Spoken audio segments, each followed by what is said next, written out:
Bonjour à tous et à toutes et bienvenue dans votre premier épisode de la semaine Spill the Tea, épisode qui va faire suite à l'émission d'hier. On a pas mal de petites updates par rapport à plein d'actualités dont je vous ai parlé hier, donc je pense que cette vidéo va vous plaire. Avant d'entrer dans la vidéo, vous connaissez la musique. Pour celles et ceux qui ne me connaissent pas, je m'appelle Rudy, je reviens sur les actualités télé-réalité, people, influence et société à travers mes différentes émissions. Et pour le lundi et le mercredi, on est sur des petits condensés, des choses qui se sont passées et qui ne sont pas discutées dans ma très grande émission hebdomadaire du dimanche. Pour les nouveaux et les nouvelles, je vais donc vous laisser vous abonner juste en dessous si vous voulez me soutenir, liker cette émission à la fin et la commenter avec le hashtag STT. Et pour ceux qui me connaissent, vous connaissez également la tradition, asseyez-vous confortablement and let's get into the tea. Et évidemment, c'est assez vide.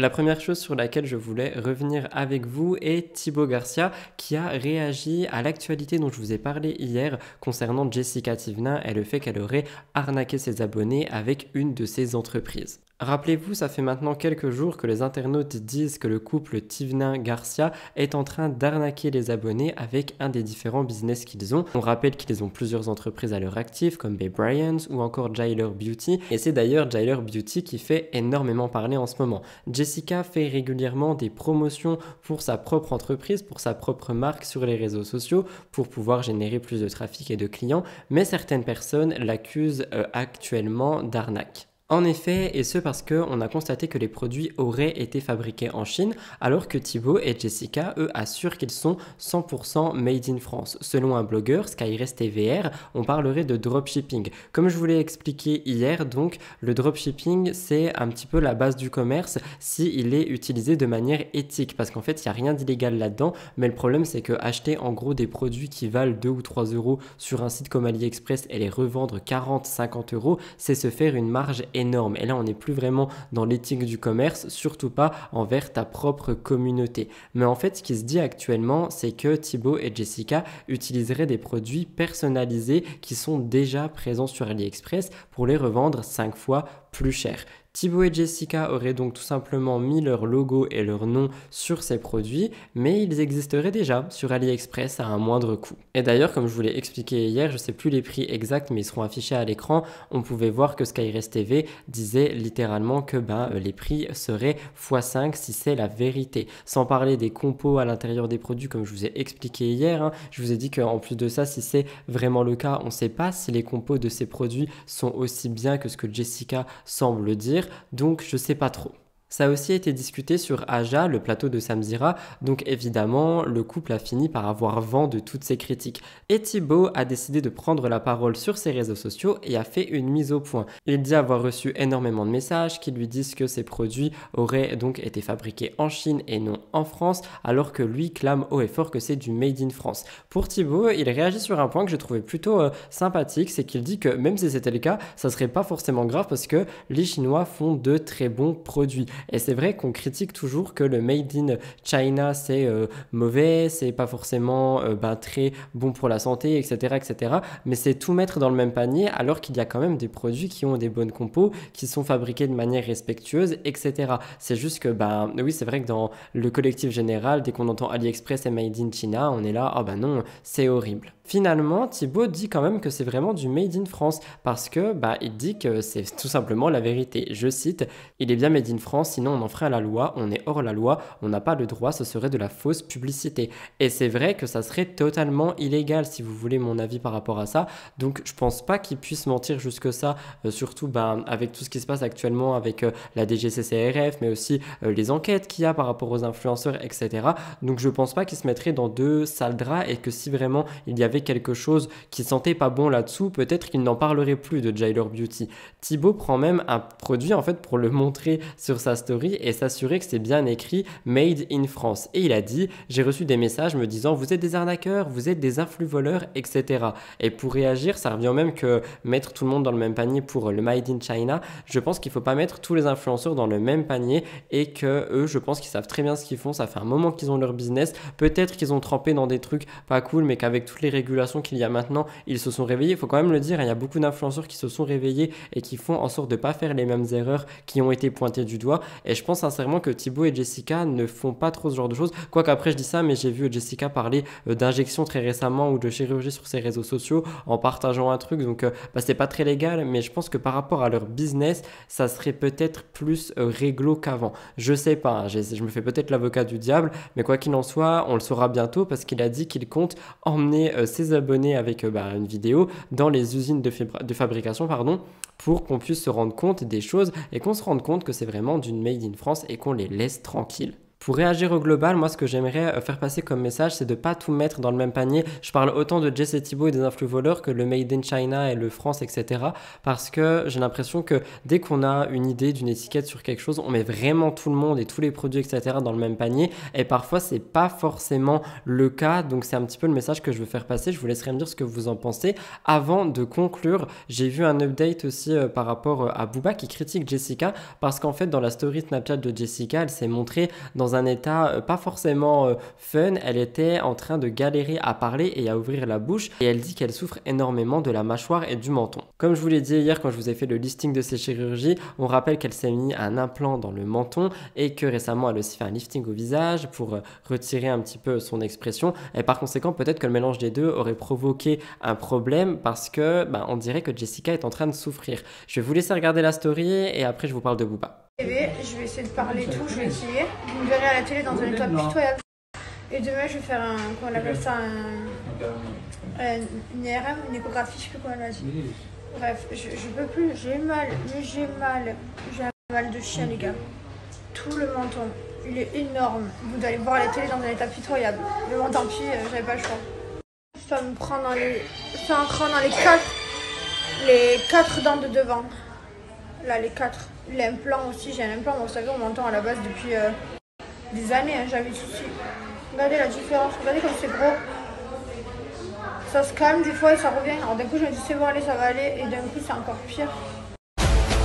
Booba pointe cette vidéo du doigt en disant que c'est un petit peu une blague, sous-entendu qu'elle fait beaucoup de chirurgie et suite au fait qu'il l'ait mis en avant sur son compte Twitter, il y a énormément de gens qui se sont moqués d'elle. Encore une fois, c'était surtout pour vous dire que oui, la chirurgie, ça peut avoir des dérives, on en parle souvent sur ma chaîne, on en parle souvent d'ailleurs partout en ce moment, il faut faire vraiment attention avec ça et c'est pour ça que je voulais le mettre en avant encore ici. Si vous voulez en faire, vous pouvez, mais renseignez-vous bien avant, renseignez-vous sur les effets secondaires dans le temps également et voyez les meilleurs chirurgiens et médecins que possible.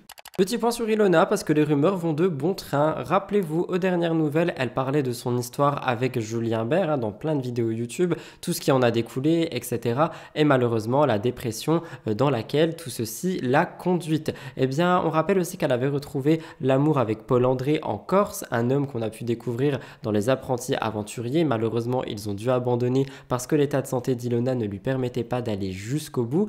Et en plus d'abandonner la compétition, ils se sont également séparés. Ilona a raconté qu'il y avait énormément de conflits entre les deux, notamment de par cette histoire avec Julien qui a vraiment entaché son couple et que il s'est passé autre chose qui est impardonnable parce que entre une rupture et une possible réconciliation, Paul André a couché avec une autre femme, ce qui est impardonnable pour Ilona. Ma question par rapport à ça est est-ce que vous auriez pu pardonner ce genre d'infidélité? Parce que je pense que c'est possible de pardonner l'infidélité, mais peut-être pas dans une situation comme celle-ci. Je pense que ça dépend énormément des situations, des contextes aussi de l'infidélité en question. Moi, je n'ai pas envie de dire non, c'est impardonnable à 100%, mais je pense que j'aurais quand même beaucoup de mal à pardonner ce genre de choses et je voulais savoir si vous auriez pardonné. Quoi qu'il en soit, on se rappelle que Paul André s'était exprimé sur les réseaux sociaux. Il avait dit qu'il avait voulu aider Ilona dans cette très mauvaise passe et qu'en la trompant, il avait fait la pire erreur de sa vie. En ce moment, il a un petit peu mentionné dans les vidéos YouTube d'Ilona, c'est-à-dire que je pense qu'ils sont toujours en contact. En plus, il me semble que le bail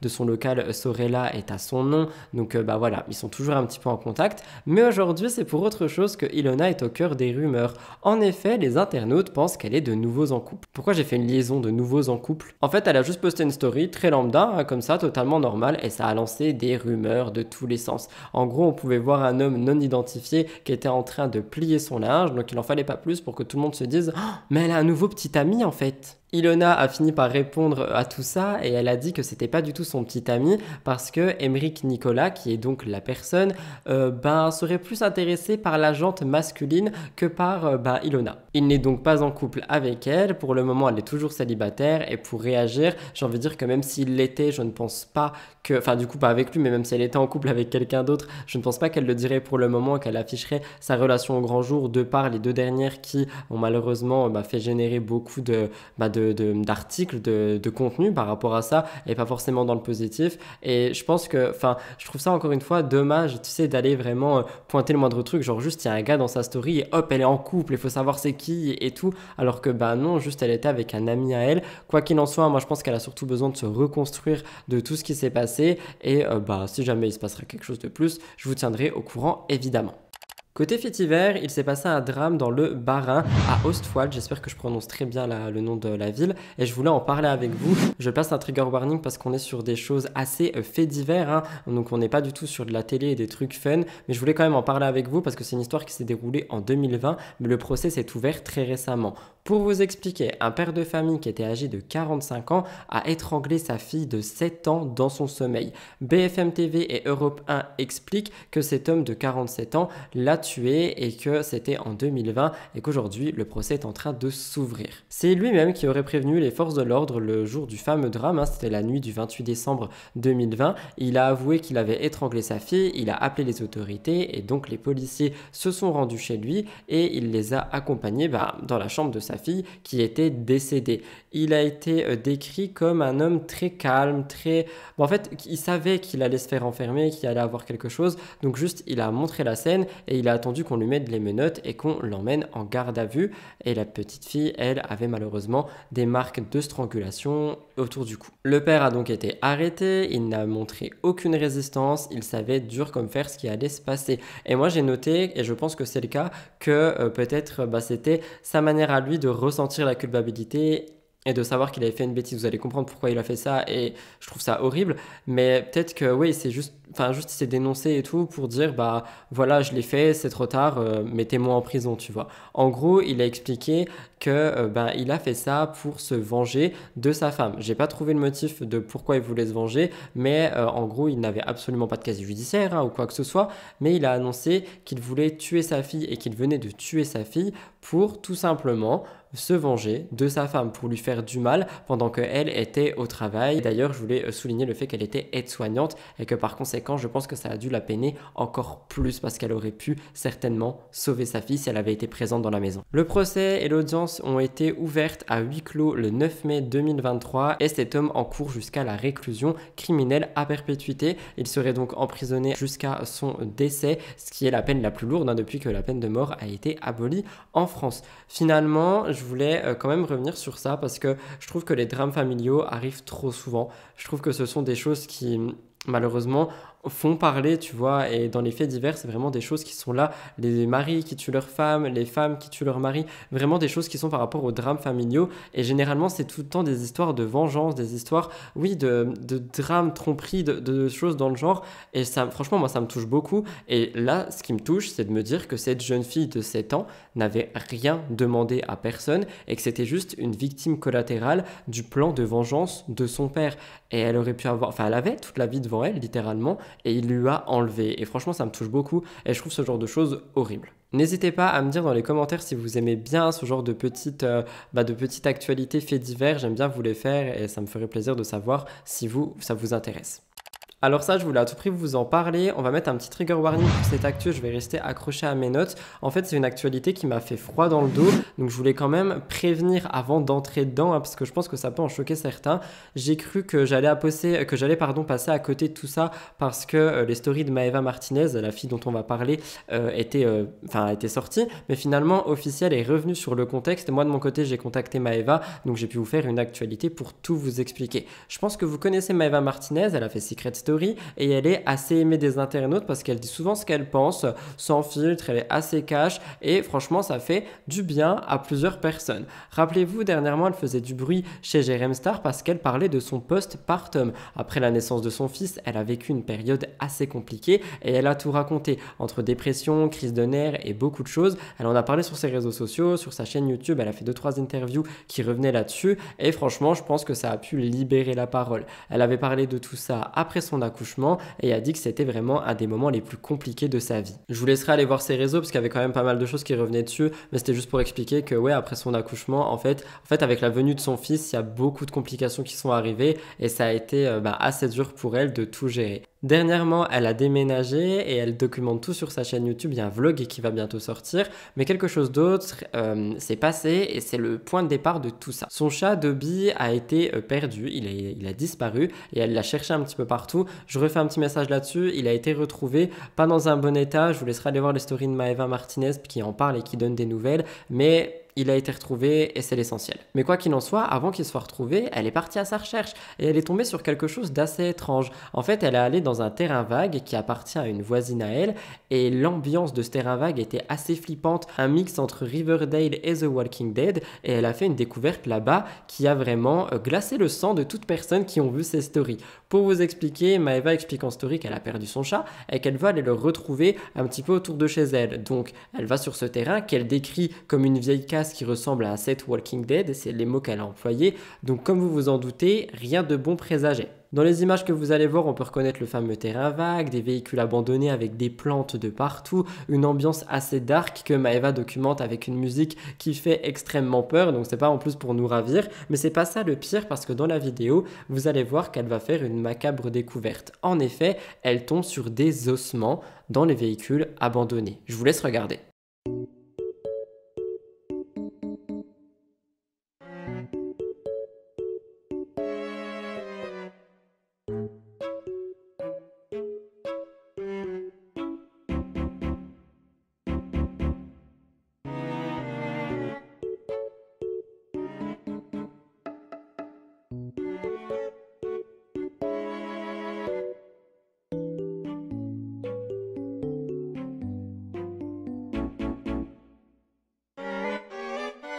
Alors pour réagir, je vais pas vous mentir, c'est quelque chose qui m'a fait extrêmement peur. C'est vrai que ça fait extrêmement flipper. Je trouve ça vraiment très glauque, surtout que ça se voit que ce sont des os réels. Maeva se pose une question, elle se demande si ce sont des os humains, si ce sont des os d'animaux, on sait pas trop. Et elle disait en story qu'elle pensait que c'était des os de chevaux. Les internautes lui ont dit de contacter la police au plus vite afin qu'ils ouvrent une enquête. De mon côté, j'ai contacté Maeva Martinez qui m'a dit qu'elle n'a pas encore contacté la police, qu'elle a juste fait un tour de voisinage pour le moment pour voir un petit peu ce qui se passe et d'après ce qu'elle a entendu, avant sur ce terrain il y avait des chevaux, donc les ossements seraient bel et bien aux chevaux. On n'a pas plus de détails par rapport à ça pour le moment. Si Maeva décide d'aller porter plainte ou quoi que ce soit, je vous tiendrai au courant au fil de mes émissions, mais quoi qu'il en soit, je pense que ça a dû lui faire froid dans le dos. Moi elle m'a dit qu'elle avait totalement flippé et que oui, c'était vraiment une découverte qui franchement faisait froid dans le dos. Et honnêtement, je pense que si j'habitais à côté d'ici, je redéménagerais tout de suite.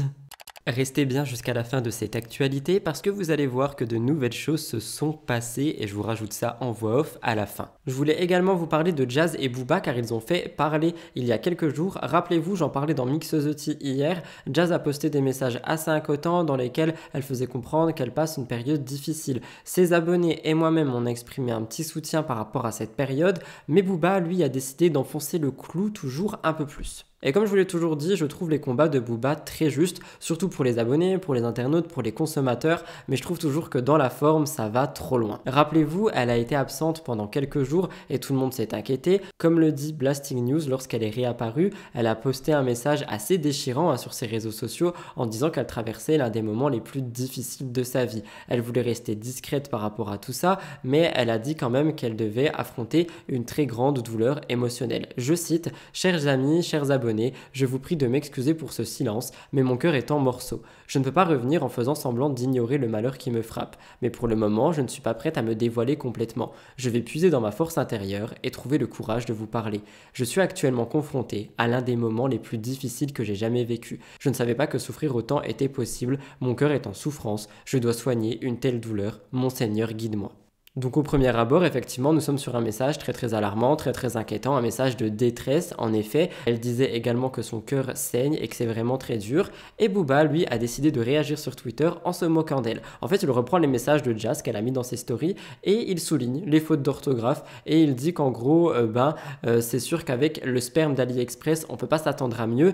Et honnêtement, j'ai trouvé ça mais tellement horrible. Il parle de culture du vide et ça, bon, c'est les candidats télé-réalité, on parle toujours de culture du vide, mais franchement, je trouve horrible de parler de sperme d'AliExpress quand, enfin, même si on porte pas quelqu'un dans son cœur, si on parle d'un enfant, de ce genre de choses, tu vois, d'une fausse couche, c'est la rumeur qui prime pour le moment, hein. On sait pas si elle est vraie, vous allez voir, Maëva a réagi, mais si c'est le cas, je trouve ça totalement horrible. Encore une fois, j'ai l'impression qu'on mélange tout, les arnaques, une fausse couche. Enfin, je trouve qu'il faut rester humain quand même si on mène des combats. Et je sais qu'il y a beaucoup de gens qui ne seront pas d'accord avec moi, mais j'espère qu'on comprendra au moins mon point de vue. Moi, personnellement, je suis humain et la perte d'un bébé, peu importe quelle personne le porte, ça me peine. Après, encore une fois, on n'est pas sûr que c'est ça, mais si c'est ça, ça me peine. Blasting News nous explique que les réactions par rapport à ce tweet ont été un petit peu mitigées. Il y a beaucoup de personnes qui ont exprimé une sorte de dégoût en fait par rapport à l'attitude de Booba en mode mais pourquoi est-ce qu'il dit ça? Enfin ça se fait absolument pas, c'est inapproprié de se moquer à ce moment alors qu'elle vit une période difficile. D'autres ont critiqué Jazz pour ses fautes d'orthographe comme si c'était le sujet principal de ses stories. Malgré ça, il y a quand même beaucoup de personnes qui ont exprimé un certain soutien à Jazz et je voulais le souligner. Encore une fois, comme je vous l'ai toujours dit, je comprends totalement le combat de Booba, mais la forme, c'est impossible. Mais ça ne s'arrête pas là parce que il y a quelqu'un qui a réagi et c'est Maëva Guénam et elle donne sa version par rapport à ça. Le 11 mai, Maëva Guénam a parlé de ça et elle n'a pas mâché ses mots. Elle clash plein de candidats et pour tout le monde, ça parle de Jazz. Elle dit « Je vous jure, il n'y a que des fous sur Internet. Je n'ai pas envie d'ouvrir ma 111 et de me mêler de cette histoire. Mais là, ce que je viens d'apprendre, au nom de Dieu, je suis choqué. Les gens, ils sont prêts à tout et au pire mensonge juste pour avoir de l'empathie des gens qui les suivent, juste pour être aimés. Il y a mensonge et mensonge. Comment on peut avoir une conscience et inventer un truc comme ça? Comment on peut manigancer tout ça? Juste pour vous dire, les gens des réseaux, ils sont trop dangereux, ils n'ont pas peur de Dieu, je viens de l'apprendre maintenant. On peut dire ce qu'on veut de moi, mais il y en a, vous avez de la peine pour elles. Mais c'est d'eux qu'il faut se méfier. Ils sont prêts à tout pour l'argent, ils vendraient père et mère et leurs enfants. Je vais vous laisser écouter, mais pour réagir, personnellement, je pense qu'elle parle aussi de Jazz, et si elle a raison et que ils mentent par rapport à un drame qui se serait passé, le bad karma ne serait plus du tout sur Booba mais sur eux. C'est pour ça que je vous dis que c'est tout le temps très compliqué avec ces histoires et qu'il faut prendre énormément de pincettes le temps qu'on n'a pas les choses factuelles. Au moment où je filme, Jazz a dit qu'elle allait prendre la parole dans ses stories, etc. J'ai pas vu de choses passer, j'ai pas de nouvelles. Donc si jamais ça sort, je vous mettrai un petit mot à l'écran et on en parlera ce dimanche. Sinon, on attendra des nouvelles. Quoi qu'il en soit, je vous laisse écouter Maëva Guénam. Les gens des réseaux, ils sont trop dangereux, je vous jure, ils ont plus de conscience. Je vous jure, ils ont pas peur de Dieu. Je viens de l'apprendre là maintenant. Je suis plus que choquée. Les gens, ils sont trop graves, ils ont peur de rien, ils ont peur de rien, ils ont peur. Comme je vous l'ai dit au début, des choses nouvelles sont sorties. Premièrement, Jazz a posté une story qui n'est pas en rapport avec le malheur auquel elle ferait face, mais qui est en rapport avec l'échographie de son bébé. En effet, elle indique dans une vidéo que son enfant sera donc un garçon et non une fille, ce qui a réveillé tout le monde et a lancé des rumeurs disant que Jazz aurait été très triste étant donné que son enfant n'aurait pas été une fille. Jazz de son côté a réagi et a dit que la cause de son malheur n'était évidemment pas le genre du bébé. Je vous laisse regarder son échographie.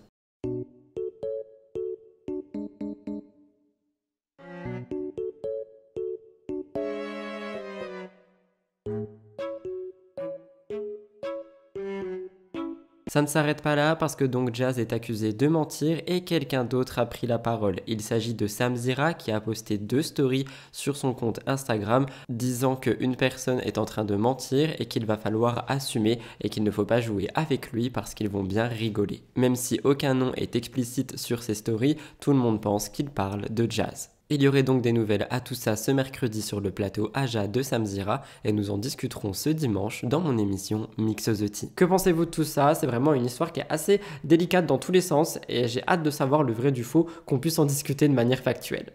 Dernière actualité de ce Spill the Tea, on en a discuté dimanche, mais il y a quelques jours, Maeva Genam avait annoncé faire une pause sur les réseaux sociaux. Elle expliquait être à bout psychologiquement et physiquement, et c'est vrai qu'elle a enchaîné les drames ces derniers jours, sa maison, sa chirurgie et sa rupture avec Bolly. Donc c'est vrai qu'elle avait besoin d'une pause, mais surtout, on rappelle qu'il y a quelque chose qui est en train de se passer au niveau légal. J'en ai parlé au début de l'émission, mais on rappelle que la DGCCRF serait sur le point de publier une liste de 30 influenceurs qui n'ont pas respecté la loi dans leur placement de produits, et d'après les rumeurs de blogueurs, Maeva Genam serait inquiète de figurer sur cette liste, et selon Skyrest TVR, elle aurait fui pour ça. Maeva Genam a réagi et a dit que c'est pas du tout le cas. Elle est déjà de retour, elle a dit qu'elle aurait pris beaucoup en maturité dernièrement, mais maintenant elle nous fait part d'une histoire assez étrange que je vous expliquais en short sur YouTube d'ailleurs. Maeva Genam prend sa story Instagram et explique qu'elle a vécu une grande frayeur. En fait, elle était tranquillement avec sa mère et une abonnée de Snapchat est venue taper à sa porte d'entrée. Il s'agissait d'une femme qui voulait lui demander de l'aide financière.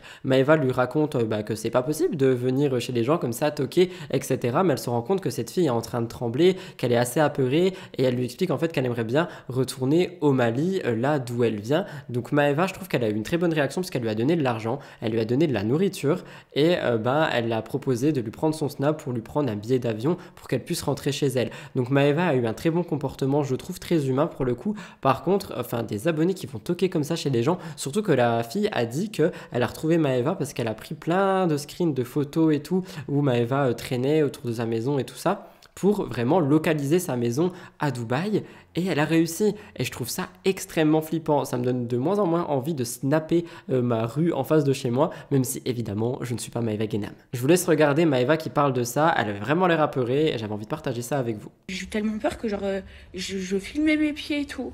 Et puis après j'ai parlé avec elle, elle me dit j'ai essayé de te contacter parce que j'ai besoin d'aide, j'ai besoin de travail et tout. Moi je lui dis que je vais voir avec Marie si elle peut faire quelque chose, mais que je lui dis tu as des compétences et tout. Elle me dit non. Je lui dis je sais pas si je peux t'aider, moi je sais que Marie elle connaît dans le milieu de la nuit, mais t'es voilée, tu peux pas, mais genre qu'est-ce que je peux faire pour t'aider et tout. Et je voyais être tremblée, elle était pas bien et tout. Donc moi j'ai fait quoi, je savais pas quoi faire, je me sentais trop mal.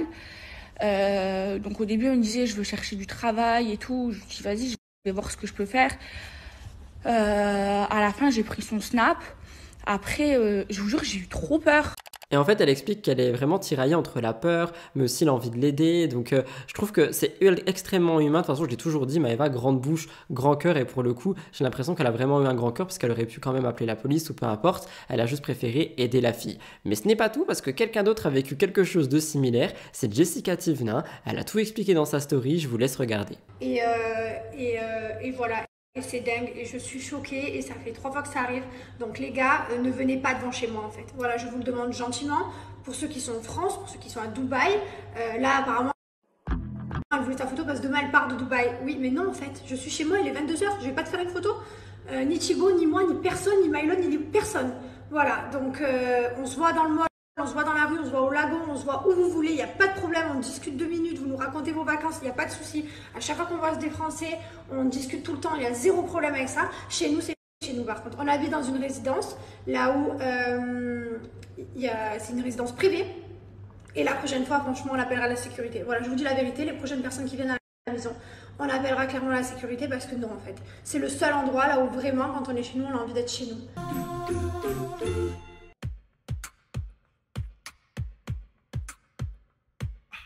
Voilà tout le monde, c'était donc tout pour les petites actualités du lundi. J'espère sincèrement que cette petite émission Spill the Tea aura pu vous intéresser, vous apporter les actualités dont nous n'avons pas parlé hier, en attendant mercredi. J'espère également que la vidéo de ce vendredi sur le journal d'Olympe a pu vous plaire. Au moment où je filme, j'ai pas encore vu vos commentaires, je les verrai juste après, donc j'espère que ça a pu vous plaire. Quoi qu'il en soit, si vous voulez me soutenir, n'oubliez vraiment pas de liker cette vidéo, de la partager sur vos réseaux sociaux, de commenter avec le hashtag STT et de vous abonner juste en dessous. C'est une petite liste de courses à faire à chaque vidéo que vous regardez sur YouTube, mais en vrai ça aide énormément les créateurs de contenu. Donc pour celles et ceux qui prennent les 5 secondes pour le faire, je vous remercie.